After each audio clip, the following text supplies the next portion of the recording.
Nilagay na namin yan dyan. Dahil dyan naman daw talaga nakalagay yan. Tapos ito para sa mga sa hagdanan. Mamaya tutulungan ako ni Eunice. At yung aming Christmas tree.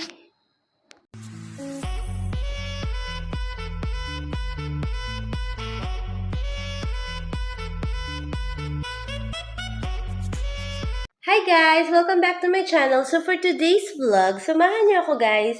Mag-Christmas decor kami ngayon dito sa law office sa pinagtatrabahuhan ko.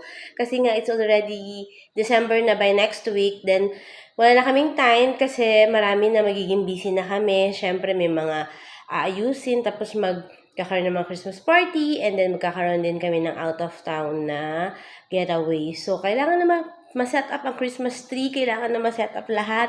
So guys, kinuha namin ni Eunice yung mga Christmas decor sa ilalim, sa lalagyanan, and then ngayon aayusin namin siya. So samahan niyo ako guys, ayusin natin ang Christmas decor dito sa law office. Una na namin nilagay itong mini Christmas tree sa may side table namin. And then, yan, susunod na yung mga Christmas decor para sa Christmas tree. May balls, may star, may mga grasses, at mga metallic na bell. Ayan din ang aming Christmas lights. So, ayan guys. Samahan niyo ako guys. Nagde-decorate ako ng Christmas decor dito sa aming law office. Kumbaga, parang start na kami ngayon ng pagde-decorate. So, ayan guys. I'll be honest with you, hindi ako ganun kagaling mag-decorate when it comes sa mga Christmas or something. Kasi nga wala talaga ako artistic when it comes to that matter. Pero pag sa sarili ko, okay lang. So, ayan guys, I will try my very best na mapaganda ko yung Christmas tree sa tulong ng aking mga kasama dito sa work, si Eunice at saka si Mads. So, samahan nyo kami guys, i-Christmas decor natin ang aming law office. So, ayan guys, nagde-decorate na kami talaga ngayon ni Eunice. Tinulungan niya na ako. Actually guys, mas marami siyang naiambag na decoration dito na pagde-decorate. Kasi nga, hindi ako ganun kagaling.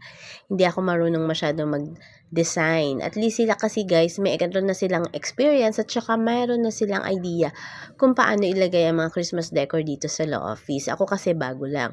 Pero guys, I'm giving my best naman. So, ayan, sinasabit ko na yung mga bell, yung mga balls, iba't ibang kulay yan guys. May mga metallic gold, metallic red, meron ding green, at meron din kami parang mga dahon-dahon na ilalagay dyan guys. So ayan, yung star, syempre mamaya na yun ikakabit. So busy-busy nga kami talaga dyan, diba? Ayan, yan yung lace nga pala guys. Dapat daw unahin muna ang lace yung ilagay para hindi daw mahirapan. Para lagay na lang ng lagay ng mga Christmas balls at saka ng mga Christmas stars.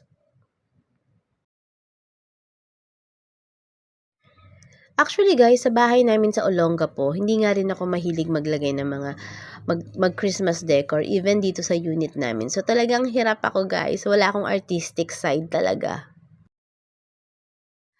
O ayan na guys, tapos na. Ang bilis ng transition, no?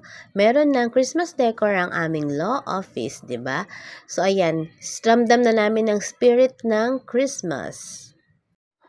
So ayan guys, natapos na naming ayusin ang Christmas decor dito sa aming office kung saan kami nagtatrabaho. Siyempre, kailangan namin guys pagandahin, 'di ba? Para at least naman maging maramdaman namin ang spirit ng Christmas dito sa pinagtatrabahuhan namin. At saka it's already third week na nga or last week na ng November, so kailangan maging maganda na at maayos na ang aming office. Samahan niyo pa ulit ako sa mga susunod ko pang vlogs dito lamang sa aking YouTube channel.